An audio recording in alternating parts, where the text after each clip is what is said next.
Will the hair regrow back after hair fall? चलिए इस video में मैं आपको बताती हूँ।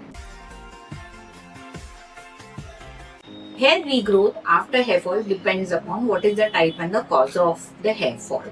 यानी अगर आपके बाल बहुत सडनली गिर रहे हैं तो उसके कॉजेज अलग होते हैं। अगर आपके बाल बहुत महीनों से या सालों से बाल गिर रहे हैं या थिन हो रहे हैं, वॉल्यूम कम हो रहा है, इसके कॉजेज अलग रहते हैं। चलिए मैं आपको एक्सप्लेन करती हूँ कि फर्स्ट हम बोलते हैं कि acute hair loss. Acute hair loss यानी 6 महीने तक विद इन 6 मंथ्स अगर आपके हेयर फॉल है एंड अभी कंट्रोल हो रहे हैं, इसे हम एक्यूट हेयर फॉल बोलते हैं। इसके क्या क्या रीजंस हैं? अगर आप बहुत बीमार है, सो लाइक मलेरिया, डेंगू, या मे बी आपका कोई एक्सीडेंट हुआ है, या आपको बहुत सडन स्ट्रेस हुआ है, loss of some person in the family, या आपका लॉस ऑफ जॉब हुआ है, आपने क्रैश डाइटिंग किया है।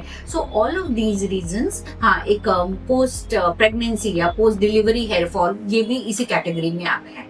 ये सब रीजन से जब हेयर फॉल होता है वो सडन होता है एंड इमीडिएट होता है। इसे हम बहुत इजीली रिवर्स कर सकते हैं एंड आपका हेयर ग्रोथ रिवर्स हो जाएगा अगर ये सब रीजंस है। सो इसमें हम ट्रीटमेंट के बतौर क्या यूज करते हैं? न्यूट्रिशनल सप्लीमेंट्स यूज करते हैं, डाइट पे फोकस करते हैं, आपका स्ट्रेस मैनेजमेंट पे फोकस करते हैं, आपको प्रोटीन विटामिन सॉल्यूशंस देते हैं जिसमें रिडेंसिल, कैपेक्सिल, एनेजन होता है, जो स्टेम सेल ग्रोथ फैक्टर्स होते हैं। इसे हम सॉल्यूशन के बेस पे लगाने के बाद आपके हेयर फॉलिकल्स एनर्जाइज होते हैं, उनको न्यूट्रिशन मिलता है एंड हेयर रिवर्स हो जाता है। सो एक्यूट हेयर लॉस जो टिपिकली 3 to 6 मंथ्स में आपका होता है, which is reversible and definitely आपको रीग्रोथ के बहुत अच्छे चांस है। अब आते हैं, जब आपके hair fall more than 6 months या 6 मंथ से ज्यादा होते हैं, या बहुत सालों से आपके हेयर फॉल हो रहा है, वॉल्यूम लॉस हो रहा है, या आपके पूरे बाल गिरते हैं बट बहुत सालों एंड महीनों से, सो इसे हम बोलते हैं क्रॉनिक टिलोजेन फ्लूवियम। कभी कभी इसमें एंडोजेनेटिक एलोपेशिया भी आता है। सो इसके रीजंस अलग हैं। ये केसेस में हमको आपको प्रॉपर्ली इवैल्यूएट करना पड़ता है for hormonal imbalance, thyroid disturbances, या पीसीओडी वर्कअप, या क्रॉनिक न्यूट्रिशनल डेफिशिएंसी स्टेट हमको इसमें रूल आउट करना पड़ता है, जिसके लिए हमको ब्लड, कभी कभी sonography and many other investigation we will have to do for you.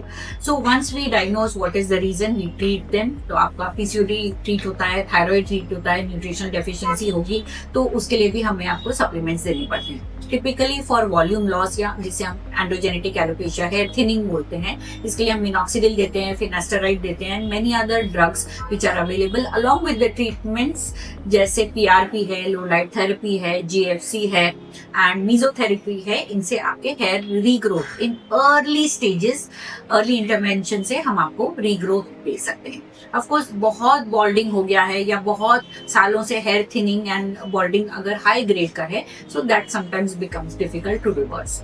So when should you see a doctor, या आपने डॉक्टर के पास कब आना चाहिए? एक, जब आपका हेयर फॉल 6 महीने से ज्यादा हो रहा है, आपके हेयर क्लम्स में गिर रहे हैं, या थर्ड इज आपका बहुत वॉल्यूम श्रिंकिंग हो गया है, या आपको बॉल्ड पैचेस यानी ओपन पैचेस स्कैल्प में, बियर्ड में, या बॉडी के और कोई पार्ट पे हुए हैं, तो आपने डॉक्टर के पास डेफिनेटली लेना चाहिए। सो बॉटम लाइन इज कि अगर आपका हेयर फॉल है, एक्यूट है, हम हेयर रीग्रोथ करवा सकते हैं, कर सकते हैं, अचीवेबल है, बिकॉज उसके रीजंस टेम्पररी होते हैं। वाइल अगर 6 महीने से ज्यादा है, जिसे हम क्रॉनिक बोलते हैं, डेफिनेटली अर्ली स्टेज में डिटेक्शन के बाद में हम आपको अगेन रीग्रोथ प्रॉमिस कर सकते हैं। बट अगर बहुत लेट हो गया है, बहुत साल हो गए हैं, तो definitely it is not possible. So bottom line is कि आप हेयर फॉल होते ही नेग्लेक्ट ना करें और डॉक्टर के पास सलाह के लिए आए।